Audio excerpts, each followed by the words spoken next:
Hey,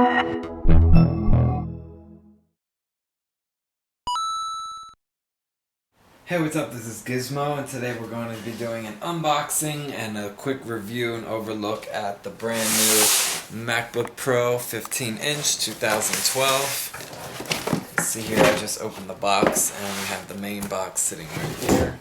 Apple is famous for their minimal packaging.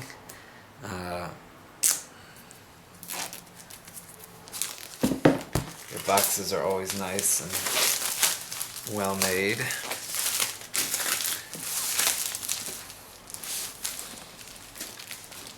Now the box is different. The other one had a kind of like a hinge that went like this. This just slides up and there you go. There is the brand new MacBook Pro 2012. Let's see how thin this thing is.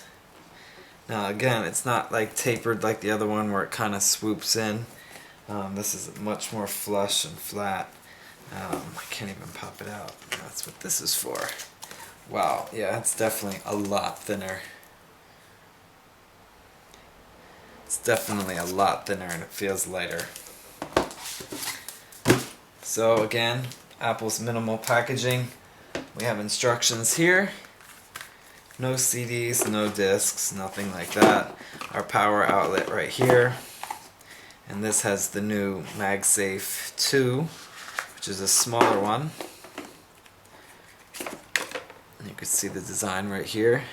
This is the new MagSafe 2. It's a much smaller design. It's a little thicker here. So it just feels so much lighter in my hands. The design is very, very sleek. Here we have new side cooling panels.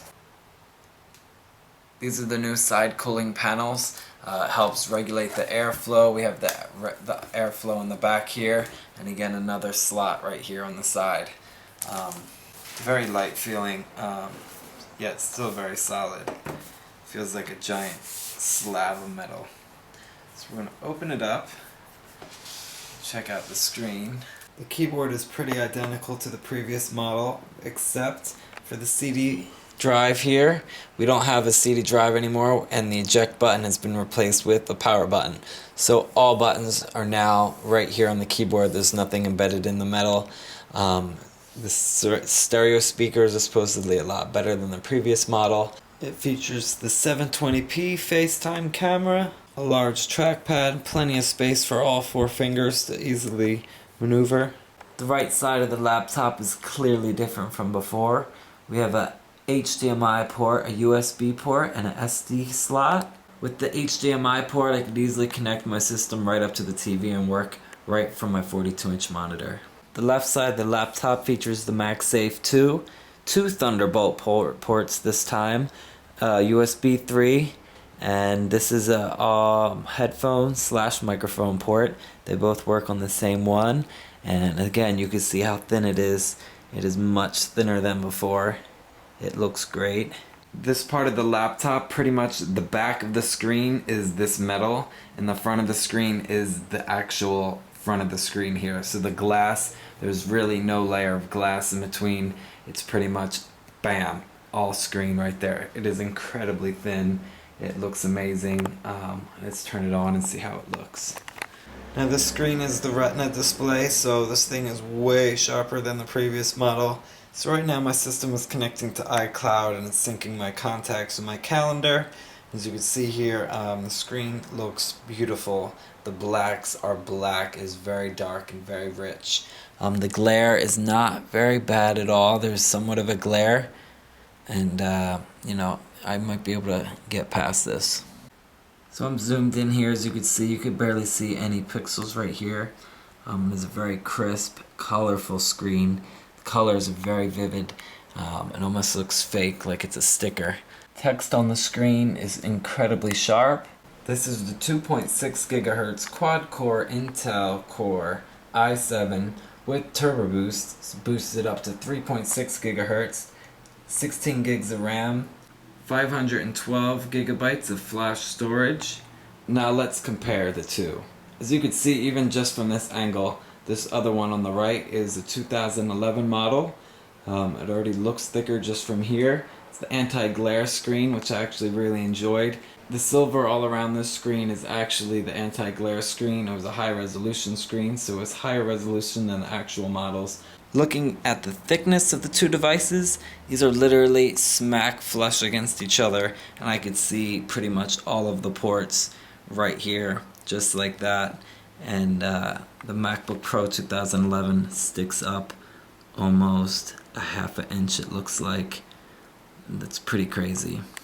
The 2011 model, the little flip when you open it up is a lot deeper, and it's very sharp on the corners. With the one on the 2012 model, it's still sharp here, but right here it is very smooth. It's just a lot softer to touch, and it doesn't feel like it would be uncomfortable on your wrist.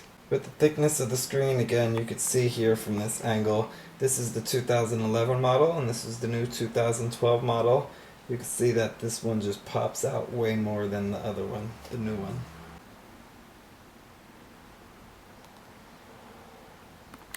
I'm extremely impressed with the screen. I actually can't believe it is an actual screen. It literally looks like a shiny sticker that is on like fake dummy models of computers.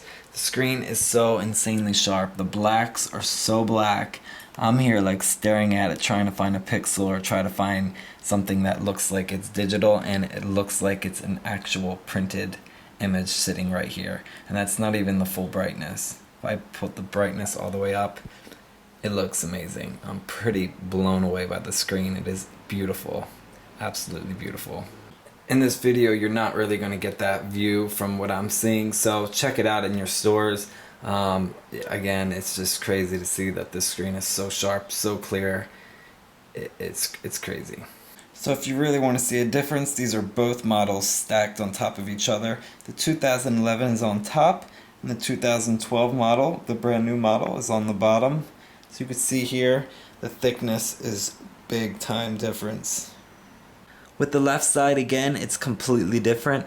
Before we only had a CD drive, and now we only have an SD card, HDMI, and USB 3. There is no CD drive on the new MacBook Pro.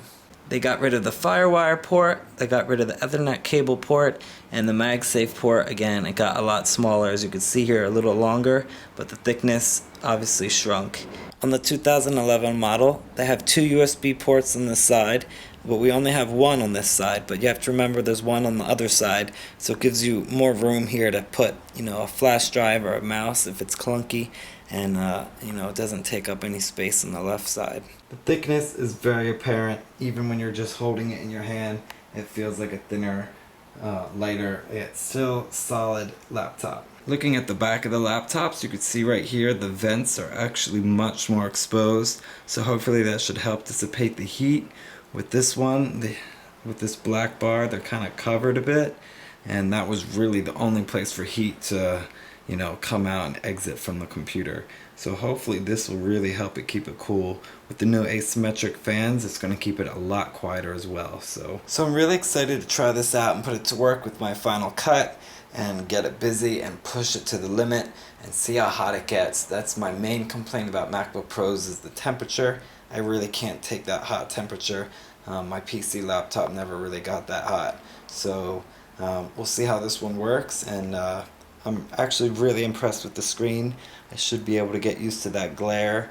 It's a lot less glare than the previous models. They said it's 75% less glare. So I could handle that. I could deal with it for the amazing quality of the screen. So that's a quick look at the MacBook Pro 2012 model with Retina Display. It is an amazing device. This thing is really thin. I'm actually really impressed with the design of it. Can't wait to really put it to work and see how it does. Subscribe to our videos, follow us on Twitter, and we'll check you soon. Thanks for watching.